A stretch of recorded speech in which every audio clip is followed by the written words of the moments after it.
Who the hell are you? I'm Tom. That's Big Brother.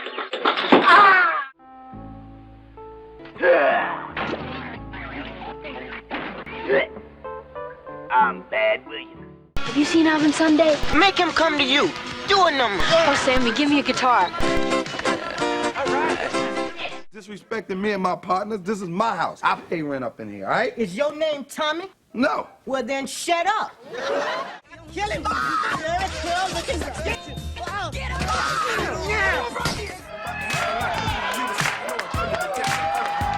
I'm talking about firing a little black midget, colored African-American small person. That's what I'm talking about. I'm talking about 150 of these little motherfuckers all over the sidewalk out there. That's what I'm talking about. You don't hit people in the balls, you asshole. Starting with the big little crap again. That's what I'm saying, what'd you Gino. start that again What for? I mean, I'm just bear with me. No, why are you with the little big? Why He's a was- little guy. The hate was real. The discrimination was non-stop. All because of one thing, his height. And he started looking at me and said, look at you. The only thing you ever do is be in costumes. That really, it hurt me real bad. But Tony Cox wasn't having it. He proved all the haters wrong by chasing his dreams with no apologies, no excuses. He went from drumming. I read that you were a drummer. Yeah, I used to play Like in a drums. band or in school? I had my own band. To hooping. But I do play ball. Get out of here. Yeah. To acting. I had to think about something else I wanted to do. And so I thought about acting. And he didn't let anyone tell him he couldn't achieve his goals.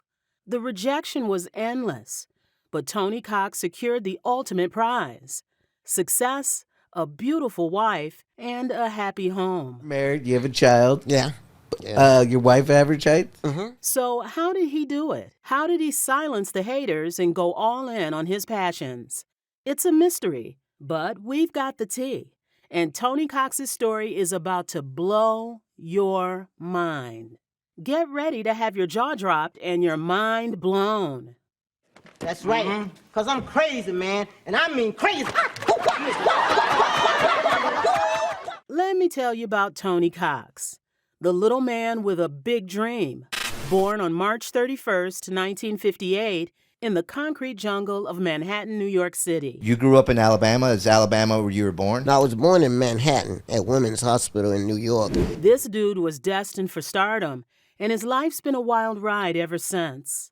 You see, he grew up in Uniontown, Alabama, with his grandparents, Lottie and Henry Jones. And let me tell you, his grandma was a real character. She'd eat hams and meat, and when she couldn't find a towel, she'd use them as a human napkin, telling him he'd look good with greasy hands. My grandmother used to love, she'd eat this ham. You know, she'd look around and there was nothing to wipe her hands on. She'd call me over, rub that ham grease on me all over my face. It's like totally hilarious, right? But here's the kicker. When he would go outside after his grandma's snack attacks, hens and other farm animals would start following him around, thinking he's the real deal, thanks to the smell of greasy ham on his body. It's like, what even is that? And I'll go, Mama, what are you doing? And she said, well, you know, it'll make you look good. I'd walk outside, every cat and dog and chicken in the neighborhood was just following me. Now, you'd think Cox's family would be used to having little people around, but nah. He's the only one in his family with dwarfism. They say it's hereditary from his dad's side, but his grandpa was allegedly even shorter than him, if you can believe it. That I had somebody who was shorter than me in the family. I heard hereditary, so mine they said was hereditary, but they said he was Down the line somewhere? Yeah, down the line. And what is the On name my of... father's side. But the fact that he was short wasn't going to stop him from achieving every single thing he set his heart to. In fact, his height was a constant motivation to prove people wrong. By the time he was 10, he was killing it on the drums. I mean, he played virtually everywhere, and dude was good. Like, he couldn't write music or anything due to the fact that his high school didn't offer a musical program, but that didn't stop him one bit. He could play anything he heard perfectly. I played in school, too. I played in the school band. But I couldn't read music because at the time, like 8 years before I got to the high school, they had stopped the musical program, you know, so I didn't know how to read, but everything I heard, I could hear. Talk about being gifted. He was so good that he started his own band. Tony and the Real Things, and they'd perform at clubs. But I had my own band back then, Tony and the Real Thing. Tony and the What? Real The Thing? Real Thing, baby. No Yeah. way. I mean, can you even imagine? This dude was on fire and nothing could stop him. I had a band ever since I was like in the 8th grade or 7th grade, and we used to play at clubs. And you want to know their jam? Well, he and his band played funk. But you see, he was this good all because he had been practicing since he was 2 years old, using pencils to hit objects and create beats. And to crown it all, his grandma even hooked him up with his first real drums. I had been playing ever since I was like 2. You know, I started out with pencils, and my grandmother brought me the drums. Aw, family love. He then went on to attend Robert C. Hatch High School and then graduated in 1976. There, he met his ride or die, Otelia Cox, and they were destined for each other. They were high school sweethearts, and their love was real. Their chemistry was super undeniable that they knew they had to get married. And so, in 1981, when Cox was just 23 years young, this match made in heaven tied the knot. After high school, though, he headed to Alabama State University, thinking he'd major in music. I wanted to be a musician. That's what I thought I would be, because playing music all my life like that, I thought that was my calling. But let's be real, music ain't easy. He actually had a change of heart and realized he wasn't quite ready for the music scene. He then tried to explain to his college peeps that he didn't get the proper music foundation in high school, but they weren't having it. And so he knew it was time to bounce and find greener pastures. Chasing music dreams wasn't going to happen, at least not yet. But everything changed when he watched Billy Barty, a little person who was killing the acting game and founder of Little People of America. Sir, that spotlight is a little bright. He was inspired, and with the encouragement of his relatives and friends, especially his uncle and aunt, he made the bold move to Los Angeles at just 18 years old to pursue his acting dreams. And I called them my aunt and uncle, but they really was just 2 people that helped me. He said, I'm going to give you the opportunity to come to California and make something of yourself. But let's get real for a second. Cox's journey to stardom wasn't all glitz and glamour. Due to his small stature, he faced some serious hate and discrimination, but he wasn't having it. Thanks to his aunt's help, he started taking classes to get a screen test. But man, it was a struggle. The dude in charge was totally caught off guard by his height and questioned his acting chops. He told him he was better off doing costumes, saying he was black, short, and that's all he'd ever be good for. Cox was devastated, man. He came out of there with tears in his eyes, feeling like he'd been punched in the gut. But his aunt wasn't having it.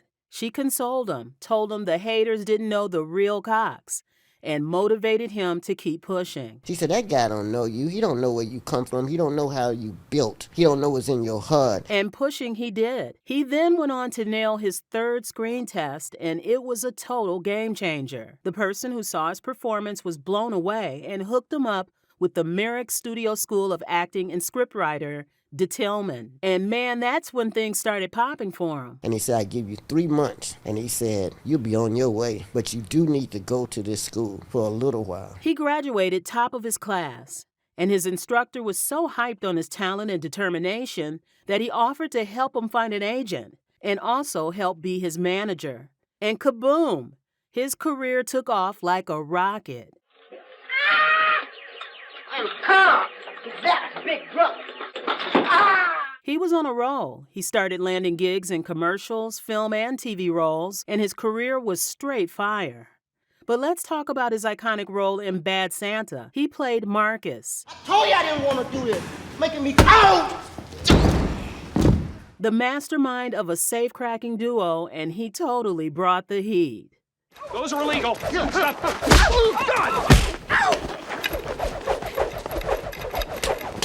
Oh, it's on. Now, here's the tea. Cox faced some serious discrimination due to his short stature, and getting the role in Bad Santa was no cakewalk. Nobody wanted him for the part except for the producer and some castmate named Billy. But he proved them all wrong and delivered a performance that was straight flames. Bad Santa. Nobody wanted me for that role except for the director. You get a chance to be in a film where you're the second lead. That role could make you. The script called for him to be mean, but he took it to a whole new level. He was even meaner to his castmates, making the movie feel super realistic. Special treatment? I'm 3 foot tall, you ass. But here's the real tea. His castmate was talking trash about his wife, and that triggered him to go all out and deliver a stellar performance. Bad Santa. It's like everywhere I go. People, Bad Santa. Tony Clark's Bad Santa. No matter where I go. That movie had us dying laughing for days. It's all love, though. To this day, Cox's Bad Santa role is still living rent-free in our hearts. And wherever he goes, people are still calling him Bad Santa. That's the role that put him on the map. He also killed it in Date Movie.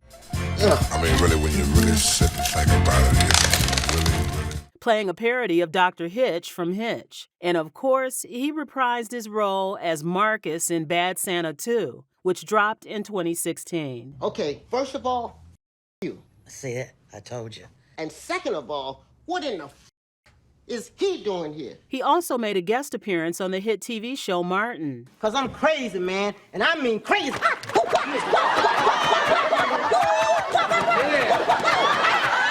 Playing the character Benny, and he totally brought the heat. He helped his homie Trey, played by Bushwhack Bill, take down Tommy, played by Thomas McCall Ford, over some drama with his ex-girlfriend. But that's not all, folks. He also landed a pivotal role in the Farrelly Brothers movie Me, Myself, and Irene, playing a genius limo driver who steals Jim Carrey's character's wife. I'm president of the Providence chapter. No kidding. And boy, he was totally feeling himself in this movie. He even got to lock lips with his co-star for half a day, thanks to Jim Carrey, and he's still hyped about it. Had you played a love scene before? No, that was my first time. I was very nervous about it, and I wondered, like, man, I never done this before. But then I thought about, I'm married. I mean... He also starred in this iconic movie, The Warrior's Way, and let me tell you, he killed it.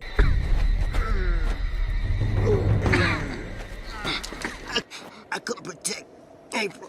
Tell me a little bit about your role in the film. Yeah, I play 8-Ball, and 8-Ball is the unofficial leader of the Carney gang. But you want to know what drove Cox to succeed in the movie industry? It all goes back to that hater who told him he'd never make it big, saying he'd only be good for costumes. His aunt told him to never give up, and now it's clear. He proved himself to be more than just that short dude. He's a total legend. I had a great aunt, and she said, yeah, I know you're not going to let that man tell you what you can't do. She said, you from Uniontown, Alabama. He also credits his success to his ability to improvise like a boss. And he's also given it up to the big man upstairs, God. He's super passionate about that, and it's real inspirational. Just make people laugh. Improvisations, man. I mean, that's what I do. Well, Cox is a total riot.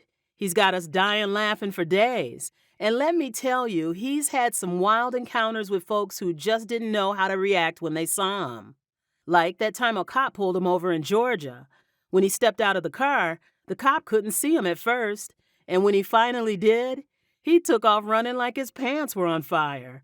Maybe he thought Cox was an alien or something, which is just totally hilarious. As I was getting out of the car, he was looking at my head up here, but no feet on the ground. And when my feet hit the ground, he didn't see no head up by the window. And when I stepped out, he took off. But here's the kicker. The cop came back, begging him not to spill the beans about the whole ordeal. Yeah, he came back and told me don't tell nobody. Really? Yeah. I mean, what even is that? It's just too funny.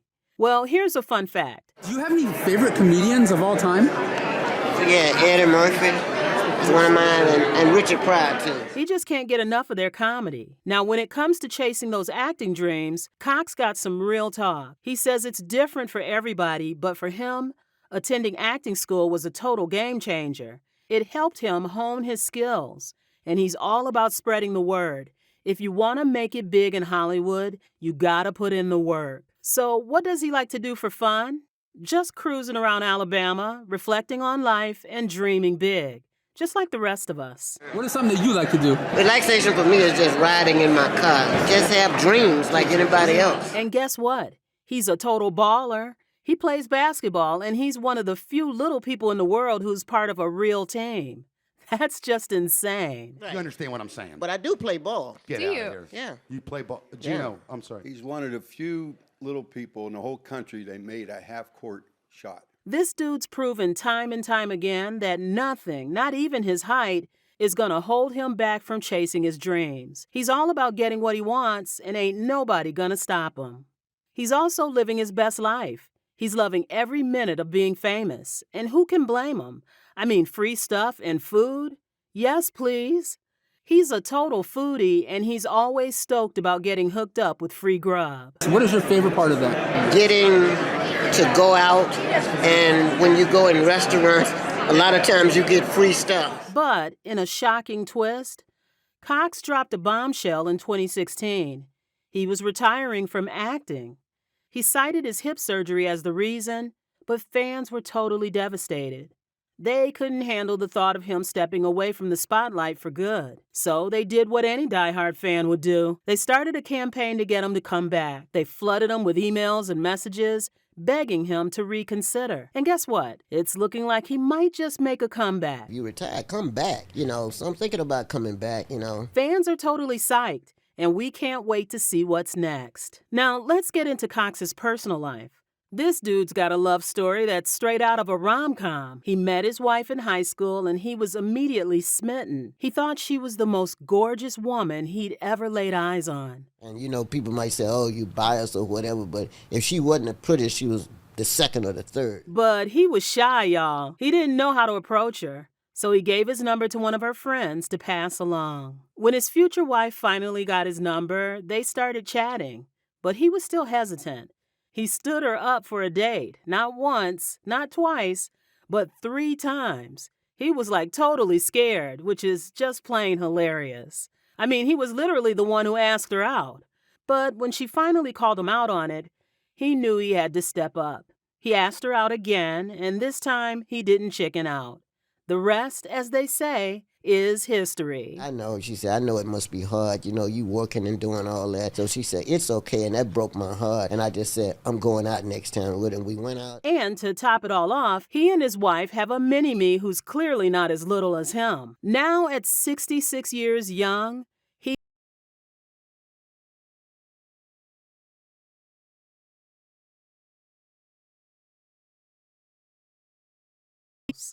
Now, with rumors swirling about his potential return to acting, we're all holding our breath. Please, Cox, don't leave us hanging.